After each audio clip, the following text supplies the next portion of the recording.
आत्मीय साधुवाद परम श्रद्धेय योगी राग योगेश जी को, जिन्होंने बहुत संक्षिप्त में गागर में सागर भरती और यहाँ बैठे हमारे आंचलिक पत्रकार भाइयों के सम्मुख पत्रकारिता कुछ बहुत आधारभूत बातें बताई हैं। बहुत बहुत धन्यवाद। देवी सज्जनों, कितना भी ऊंचा हो पर्वत, तुम बस बढ़े चलो, सफलता के नए नए प्रतिमान बस लड़े चलो, मंजिल उन्हीं को मिलती है जो रुकते नहीं, तुम भी अपने पथ पर बस लगातार बढ़ते चलो। इन भावनाओं को चर्चा करता राजधानी भोपाल के एक प्रखर पत्रकार, जिनकी आवाज मध्य प्रदेश की विधानसभा में गूंजती है, जिनकी खबरों के बाद सरकार को सोचने में विवश होना पड़ता है, इसलिए क्योंकि वो भी कहीं ना कहीं बाबा अम्बादत्त भारती के अपने आप को शिष्य मानते हैं और वही शिष्यवत संबंध उनके आधा चले आ रहा है। मैं बहुत आदर और श्रद्धा के साथ में मंच पर आसीन आज के कार्यक्रम के सम्माननीय विशिष्ट अतिथि IND 24 के एडिटर श्रद्धेय राघवेंद्र सिंह चौहान को इस आशा और विश्वास में आमंत्रित करता हूं कि जिंदगी जीने का तरीका उन्हीं लोगों को आया है जिन्होंने अपनी जिंदगी में हर जगह धक्का खाया है, जमाया है सर्द रातों में खुद को, तपती धूप में खुद को तपाया है, वही हुए सफल जिंदगी में उन्होंने इतिहास रचाया। कृपया जो ताली से स्वागत करें, वंदन करें श्रद्धेय राघवेंद्र।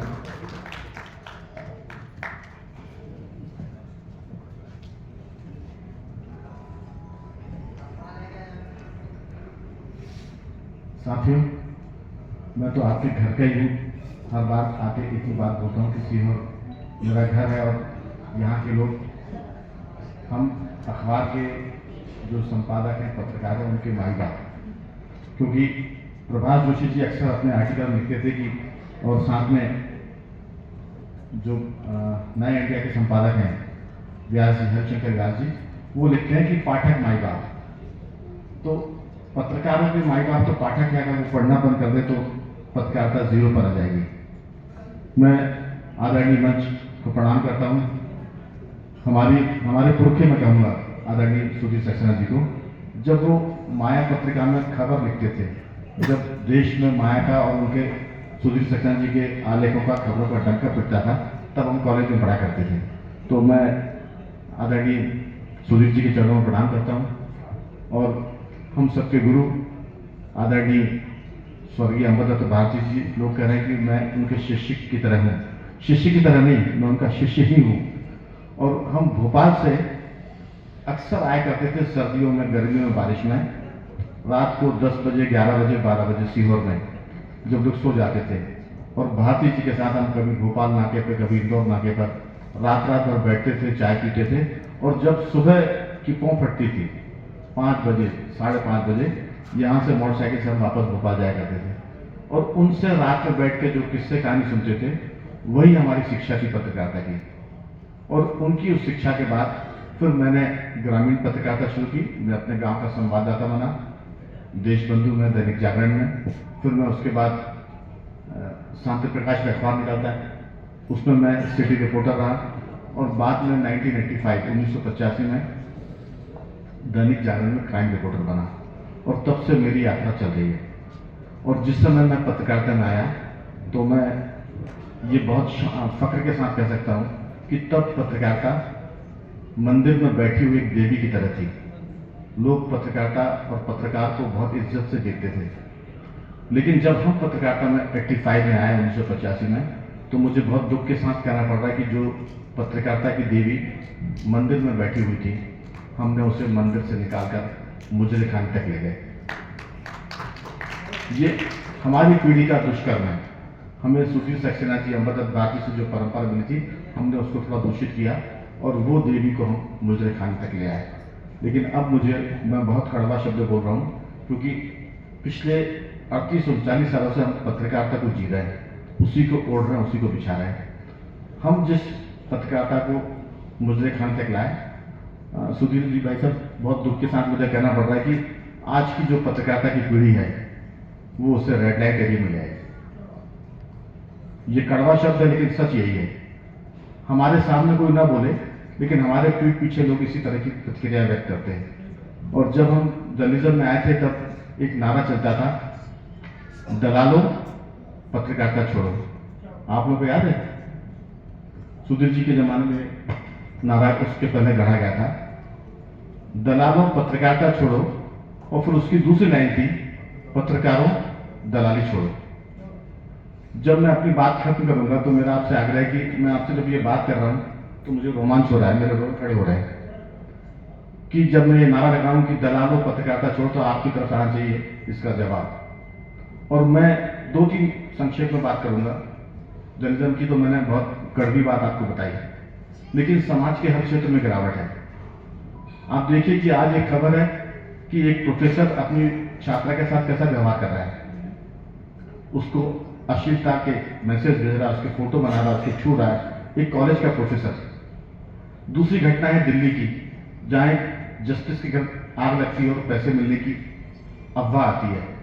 मैं उसको अफवाह इसलिए कह रहा हूं क्योंकि सच कहने का मुझ में साहस नहीं है कि अगर न्यायपालिका के व्यक्ति के घर 15 करोड़ रुपए मिलने की बात आ रही है तो हो सकता है कि 15 करोड़ ना हो, लेकिन अगर धुआं है तो आग तो होगी थोड़ी बहुत। पहले शिक्षा, फिर न्यायपालिका, उसके बाद मैंने पत्रकारिता की बात शुरू में कर दी। इन तीनों चीजों में हम कोई भी मिलावट स्वीकार नहीं कर सकते। अगर शिक्षा में मिलावट है तो पीढ़ियां बर्बाद हो जाएंगी। हम किसी से झगड़ा करते हैं या कोई हमसे झगड़ता है तो वो कहता है कि तुम अगर हमारी बात नहीं मान रहे हो तो मैं तुम्हें कोर्ट में देख लूंगा। और कोर्ट में अगर करोड़ों की रिश्वत चल रही है तो न्याय कहां से मिलेगा? और अगर कोर्ट से भी आदमी हार जाता है तो वो कहता है कि मैं तुम्हें पत्रकारिता में देखूंगा, अखबार के संपादक के पास जाता हूं, वहां तुम्हारी सारी करतूतें छुपा दूंगा। लेकिन अखबार के संपादक अगर उस आरोपी को फोन करके बताए कि तुम्हारे खिलाफ मेरे पास ये पर्चा आया है, छापना है कि नहीं छापना है, तो फिर क्या बचेगा?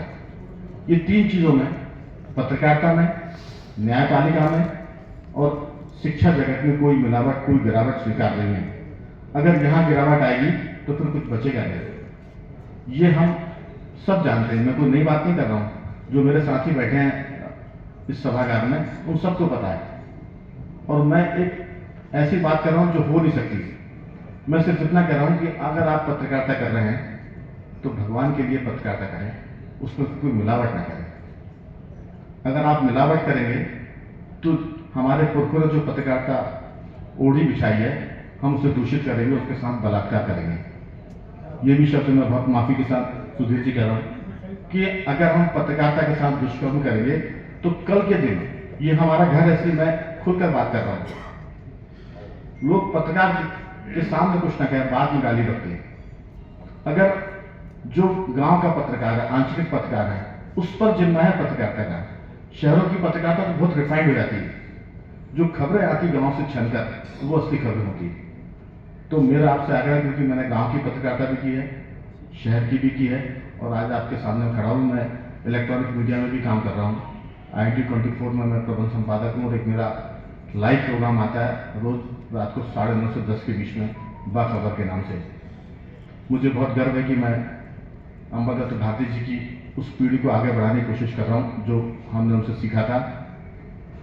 मैं आपको दावे के साथ कह सकता हूं, अगर आप वो प्रोग्राम मेरा देखें, हम उस प्रोग्राम में कोई कंप्रोमाइज नहीं करते सरकार के साथ। मैं 1-2 उदाहरण दूंगा आपको। एक अखबार भी है नया इंडिया, उसमें मेरा एक कॉलम छपता है, ना काहू से डर। जब मध्य प्रदेश के मुख्यमंत्री शिवराज सिंह चौहान थे 18 साल तक, 20 साल तक, सबसे ज्यादा उनके अगर कान पकड़े हैं तो हमने पकड़े। एक मुख्यमंत्री के बारे में लिखना, और ऐसे मुख्यमंत्री के बारे में लिखना जिनसे आपके बहुत नजदीकी संबंध हो। पत्रकारिता मेरी दांव पर लगी हुई थी। वो 15 साल के बाद एक भाषण में कहते हैं कि मैं निकला हूं घर से और अफसरों को जमीन में गाड़ दूंगा, लटका दूंगा।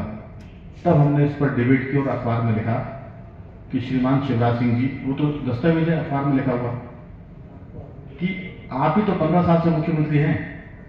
अगर कलेक्टर नहीं सुन रहा है तो जिम्मेदार कौन है? मैंने उसमें लिखा था कि आपको विस्मृत है, आपको स्मरण नहीं कि 15 साल से आप ही देश के प्रदेश के मुख्यमंत्री हैं। अगर आपकी सरकार में आपका कलेक्टर नहीं सुन रहा है और आपको ये कहना पड़ रहा है कि मैं जमीन में गाड़ दूंगा और लटका दूंगा, तो दोषी कौन है? एक और कड़वी बात अखबार के धर्म को निभाने की मैं कर रहा हूं। कुछ अधिकारी जो करप्शन के आरोप में हटा दिए गए थे उनके कार्यकाल में, 15 दिन 2 महीने के बाद वो बहाल हो गए।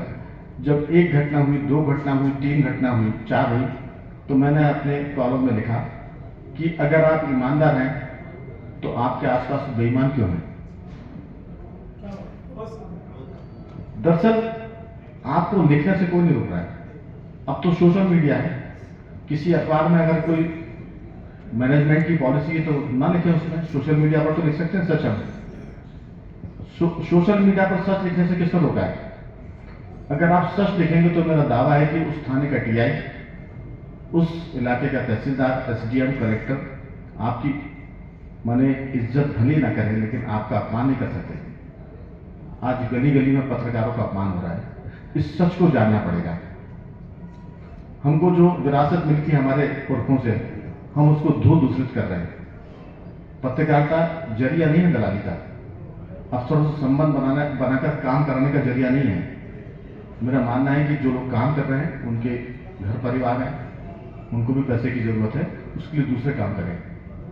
अगर आप जर्नलिज्म कर रहे हैं तो इतना ध्यान रखें कि ये सरस्वती की पूजा का काम है, इसमें कोई दूषित या कोई कुचक्र ना तो जनता सहन करेगी और ना आपका ये पेशा सहन करेगा।